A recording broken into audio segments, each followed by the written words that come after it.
does motivation really work? What even is motivation? When you want your child to be motivated to clean their room, unpack the dishwasher, wash the car, mow the lawn, be nice to their brother or their sister, or just show some respect, do their homework, read a book. You know, the stuff that we want the kids to be motivated for, and they seem to have no motivation at all for it. And yet they're so motivated to do other stuff like annoy their sister or spend time on screens. You name it. The kids seem to be motivated for all the stuff we don't want them to do and unmotivated to do all the stuff we do want them to do. Today on the Happy Families podcast, we get into the nitty-gritty of what motivation is, how it works, and how we can help children to find the kind of motivation that moves them, literally motivation means to move, that moves them in the direction of action in areas that matter. I can't wait for this conversation. It's next. Stay with us. Hello and welcome to the Happy Families podcast, where you get real parenting solutions every single day. This is Australia's most downloaded parenting podcast. We're so grateful that you're motivated to listen to it. We are Justin and Kylie Coulson, parents of 6 kids, on the author of 11 books with boys coming out. Today's the 1st of June, Kylie. 1st of June. That means that boys comes out, if I can do the maths properly, in 15 days. 2 weeks and 1 day, and boys is out. Quick question for you. Today's about motivation. How motivated are you to record this podcast? I can't believe you're asking me that. I'm just asking, like on a scale of 1 to 10. I was actually thinking about one of our children in particular, and thinking about her motivation scale. Here's a kid who hates getting out of bed before, I don't know, 10 o'clock in the morning, Yeah, maybe right. even 12. Yeah. And we've never allowed it with any of our other children, but we're at number 5 now. We're just over it. Stay in bed if you want. It's easier for us to deal with you. I wasn't going to dob her in, but thanks a lot. And she recently started having an opportunity to work with horses at 3 o'clock in the morning. And we haven't had to set an alarm. I have not had to get out of bed to wake her, to remind her, nothing. She's the one who's knocking on our door. She wakes us up at 3:35 and says, time to go. And the interesting thing is she was recently signed up for an apprenticeship, which means that her relationship with that position has shifted. And so all of a sudden we've gone from a volunteer position, which she happily got up to, and was happy to give all the time that was needed, to now her motivation is horses and money. And so when she goes, she's like, if I'm not getting paid for this, I don't think I want to be there. There's an incredible quote that I stumbled upon years and years ago from a researcher who said, who would have thought that play could be turned into work by paying someone to do it? That's paraphrase. It's not exactly right. But and it was the same with my radio career. I volunteered at radio stations and did whatever I could, wherever I could, for free for years. But once my radio career began, I'm not going to do that unless you're going to pay me. Like, play became work because money became involved. That intrinsic love and desire disappears. You also quite deftly did not answer my question about how motivated you are to record this podcast. You were throwing shade at me because I looked like I was unmotivated. I was thinking about how I would respond to not that question. You're just interpreting the question as that. I don't know why you would think that I would impugn such negative motives. I love being on the podcast. I love having opportunities to get paid to talk to you. I'm so glad that you haven't reached the point where you say, are you paying me for this conversation? No? Oh, I don't want to talk to you then. Thank goodness for that. Do you know what else, though? It's really interesting. I was thinking, because I've got that radio background and all things radio interest me, the big blow up with the court case and Kyle and Jackie O. Is that still going? Oh, well, it's been put off till later in the year, the court case. Okay. But they signed this $10 million a year deal. And as I was listening to the way they spoke about the deal and how they could do what they want and say what they want, and they weren't going to show up, or they weren't going to, and I just thought their motivation for the work has gone now because the money has become central. And that's our conversation today is not about money, but it is about motivation. And I want to unpack this thing that psychology researchers have developed over the last 50 to 60 years called the motivation continuum. I love this conversation. We've had this conversation so many times with our girls, and I see it play out in our lives in so many ways. But where did the idea of motivation come from in the first place? So I mentioned in the intro, the idea of motivation comes from, I can't remember if it's Greek or Latin, but it means to move. It's the same with emotion and motivation. It's all about movement. And motivation when psychology got involved with the idea, up until about the 1970s, was always considered to be something outside of ourselves. It was about motivating people. So you create an environment where somebody will be motivated, and the way you motivate them is with carrots or sticks, with rewards or punishments. That's what we got motivational speakers from, I'm assuming. Yeah, kind of. Yeah, like if you can provide a big enough inducement, you can move me from A to B. And well, I think about Tony Robbins. Right. Right. Yeah. And he's just full of energy. It's like passion. He's going to move you. Yeah, that's right. Yeah. So essentially that idea of external or extrinsic motivation is all there was. And there's a special form of psychology that was all about the study of this kind of motivation. It was called behaviorism. And behaviorism basically argued, well into the 1970s, and there are still pure behaviorists even today, argues that you can get people to do stuff because of the rewards that you wave under their nose or the sticks that you brandish above their head. I'm going to hit you with, I'm going to hurt you, or I'm going to reward you. Either way, get this done. And a lot of people still, like if you talk to people, they're like, well, that's how the world works. That's why I go to work. That's what my employer does. If I don't do the work, I don't get paid. And so they'll say, I'm doing the work because I'm extrinsically motivated. But in the 1970s, a couple of researchers started to talk about this thing called intrinsic motivation. Before that, there was no such thing as intrinsic motivation. No one talked about intrinsic motivation. It hadn't been studied. Of course, it existed, but it hadn't been studied. And intrinsic motivation is this idea that I'm doing it because I want to. I'm doing it because it's inside of me. And the behaviorist said, no, there is nothing inside of you. You've just had all of these external factors create a thought that now makes you believe that you're doing it because of what's inside you, but it's actually the environment that's making you do it. So this has been a big debate. Well, yes, I can see. Oh, No, you've been swayed. I can see how that works, right? Our daughter doesn't get up at 3 o'clock in the morning because she's going to help people. She's getting up because there are horses. Right. Like that's part of the environment. And she will scoop poop and she will feed and she will get complete. Oh my gosh, when she gets into my car. I know. Put a peg on. Yeah. It's so bad. She will do all of that, not because she loves that, but for the chance to be in a horse's space. Right. She loves the horses. So that's the intrinsic part. Okay. So let's move to today because I don't want to spend too much time on the history of it. The motivation continuum says, well, let's complicate things a little bit, but actually this makes so much more sense. There are 3 other kinds of motivation, well, 4 technically, but we're only going to talk about 3 others that sit in between those 2 extremes. Everything's always so extreme. And when I talk to teachers, I keep on saying to them, we don't want to have classrooms that are built on external motivators. Like if you turn your classroom into a game show or into a threatening environment, if it's all about punishments and rewards, it's going to be really hard work for you and really hard work for the kids. The kids aren't learning because they want to, they're learning because they have to. And even with rewards, like rewards don't encourage kids to do the learning. Rewards encourage kids to get rewards. So that's the external stuff. The intrinsic stuff, I'm constantly saying to teachers, intrinsic motivation in the classroom is too high a bar. You're not going to find a way to get every student to be intrinsically motivated to do calculus or algebra or to write essays or to run the cross country or to do the science experiment. Like there will be some who just say, I love maths so much that I would read a maths textbook for fun on the weekend. There will be some like that.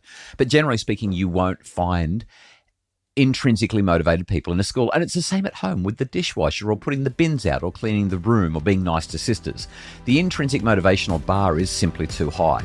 So after the break, I'm going to talk about the 3 other forms of motivation that matter and how we can help get stuff done, how we can improve and change motivation levels in our home to make our family work better and to help our kids be happier. That's next.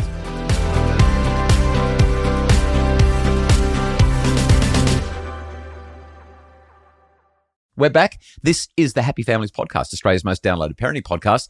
We're talking about motivation today. I don't think I've ever said this before on the podcast, but yep. If you've got a pen and paper, take some notes because this is really good stuff. Okay. I appreciate the Mrs. Happy Families endorsement. We've talked with our kids around the dining table in the living room and in the car about these levels of motivation again and again and again, and they know these words. So let's go back to the beginning. After external motivation, I'm doing it because someone's making me, or I'm doing it because I'm going to get a reward. There's this thing called introjected motivation. Introjected motivation is I'm doing it because I'm supposed to, because I should, because I just feel like I must do this. So I eat Brussels sprouts because I know I should. They're good for me, but I don't love them. Okay. I don't eat Brussels sprouts. No, I was going to say, yeah. Or it's I'm not eating the chocolate cake in the staff room today because I said that I was going to go on a diet. No one's making me abstain. I'm making myself abstain. But it's kind of like you've become the policeman, or you've become the school teacher, the schoolmaster. You've become the parent of you to make this stuff happen. You're not doing it because you know deep down that this is a good thing to do and that it's the right thing to do and it's what you want to do. You're doing it because you have to. It's kind of like... it's like an obligation. Yeah. Duty is the word that I would use there. And generally when people act out of obligation, act out of duty, they don't do it with a smile on their face. They're not thinking, oh my goodness, my life is so full, complete and rich because I'm doing this thing. They're doing it kind of miserably, but... That's kind of me and chocolate right now. Right. You're abstaining from chocolate because you know you're not supposed to eat it because you're trying to be healthy. Yeah, okay, great. So the next level... and this kind of it feels like you're dragging your feet. Exactly. It's hard work. Yeah, through a quicksand, mud, slush. Yeah. The next one is the one that I really want to focus on. After extrinsic, we go to introjected. The next level up is called identified motivation. And I would say that this is the motivational workhorse. If you're dealing with an introjected child, it's hard work. You're no longer on their back so much. They're kind of making themselves do it, but they really hate it. Oh, and they'll let you know. And they'll let you know about it, absolutely. But something happens when kids move from introject to identified. And this is what it is. When you identify the value of an activity or a behavior or whatever the thing is, you begin to internally endorse whatever you need to do to get there. And so let's take your chocolate example. If I say, I really value my health, nothing feels as good as feeling fit feels. Or I know that I feel much more vital when I keep off the processed sugary stuff. I've identified that, and I value feeling vital and healthy and energized more than I value the taste of chocolate, even though I love chocolate. What happens is you start to endorse the idea that abstaining from chocolate is highly valued. And because you've identified that you value this, no one ever has to start cracking the whip, and you don't even have to crack the whip on yourself anymore. You just go, yeah, I just value my health more than I value the flavor of the chocolate. Even though I like chocolate, I value my health more. And all of a sudden you've moved to endorsement. You've moved to this situation where you say, my ego's not involved anymore. This isn't about duty. This is just about improving myself, and I value improving myself. Done. If you can help your children to identify the value of staying off their screen, going to bed early, treating their sister or their brother with kindness and respect, getting their reading done, doing their music practice, participating in family activities and events, once they identify the value, you don't have to be on their case anymore. It changes the game. There's this conversation that Alfie Kohn has. He says, the question isn't how motivated is your child? The question is, how is your child motivated? And if they're motivated extrinsically, it's always going to be hard work, and you're always going to have surveillance on them. Well, not only that, you're going to have lots of carrots. Yeah, that's right. Yeah, lots of bribes. And it's just painful hard work for you. If your child is motivated introjectedly, then the surveillance can ease off a little bit, but your child's not doing anything because it feels good. They're doing it because they're duty bound. And yeah, that's better than external, but it's still pretty hard yakka for them. It takes a toll, and research shows that it literally takes a cognitive and emotional toll on them. But once they get to identified, they're basically going, yeah, there's value in this. I guess I'm in. And it doesn't even mean that they like it, but they just get that it matters, so they're on board. Is it possible that you could identify with the fact that chocolate is not good for you? Right. And recognize all of the benefits, and some days sit in that place of, I just don't eat chocolate. I'm not that person. Yeah. And then other days fall short. Asking for a friend? Yeah. so because I motivation changes, right? Like, you're not constantly identified, or whatever the next ones are that I'm going to talk about. You're not constantly there, depending on the day, depending on how tired you are, depending on what's just happened in terms of conflict and tension with your loved ones or with a boss. That can impact the way that you're motivated. I know we're talking about me and chocolate, but I'm asking that because I see it in our children all the time. Yeah. They identify with something, you know, a principle or a standard or just a way of being. I want to get on with my sisters. I like it when our home feels friendly and kind. And you can see it. They understand it on all levels.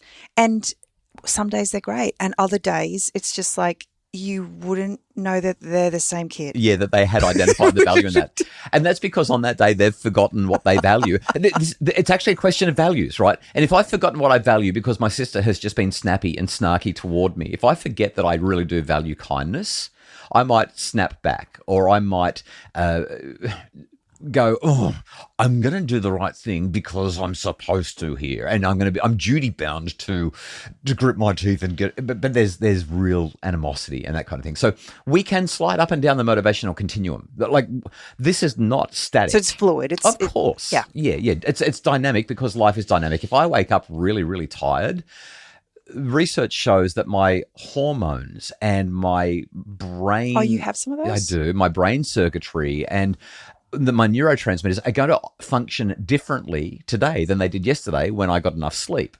And therefore, when I'm confronted with trials and challenges and chocolate, which is where you were about to go, it's possible that my motivation is going to shift. The way that I'm motivated today may be different to the way that I was motivated yesterday. Might be jam and cream donuts today. Right. Anyway. Okay, so we've got identified. Identified is the workhorse. That's where we want to get the kids to. If they can identify the value, we've done most of the work.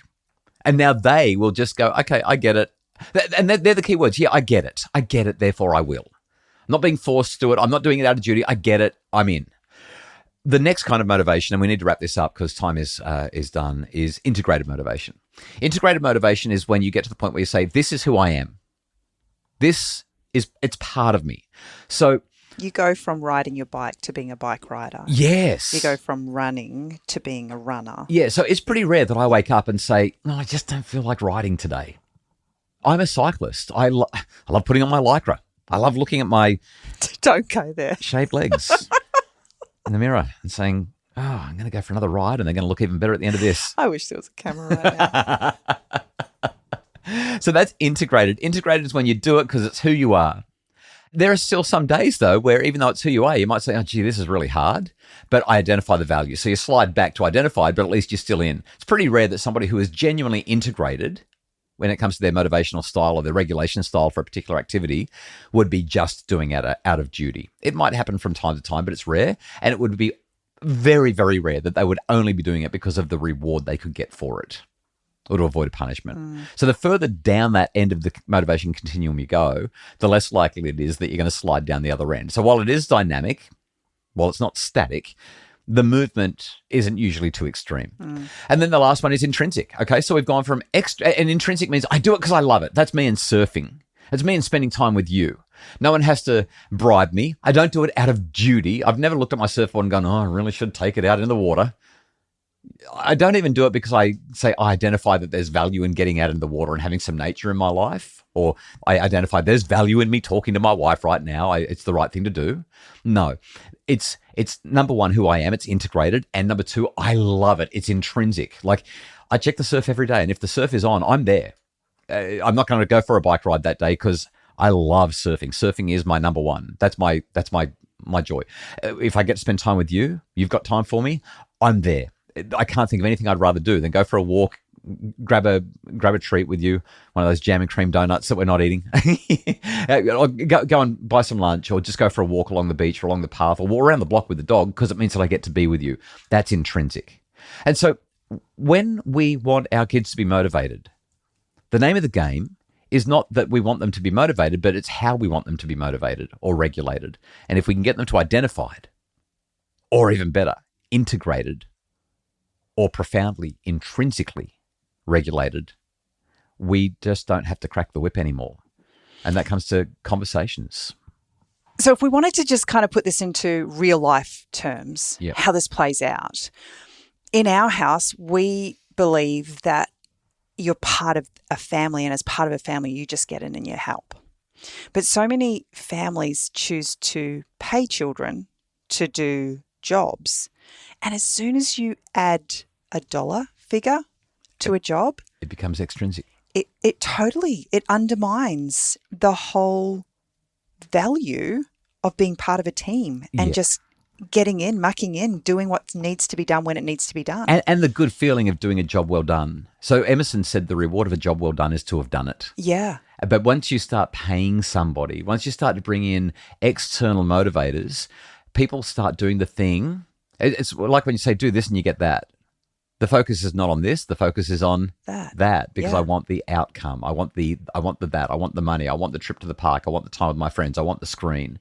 So the whole idea here is we have conversations with our kids where they start to identify that there's value in doing this. There's value in being together. There's value in making a contribution. There's value in helping out. And that can be a pretty hard sell sometimes.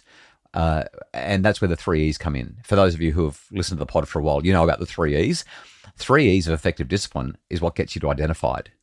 Because you say, well, where are you up to? Or here's what I need. So how are we going to work this out in a way that we can feel good about? How can we problem solve this so that you can see that there is value in doing this? That's really what the 3 E's of effective discipline are about. What I love about that is it's a conversation about bringing your children into the solution. Precisely. Yeah. We could talk about this for a lot longer.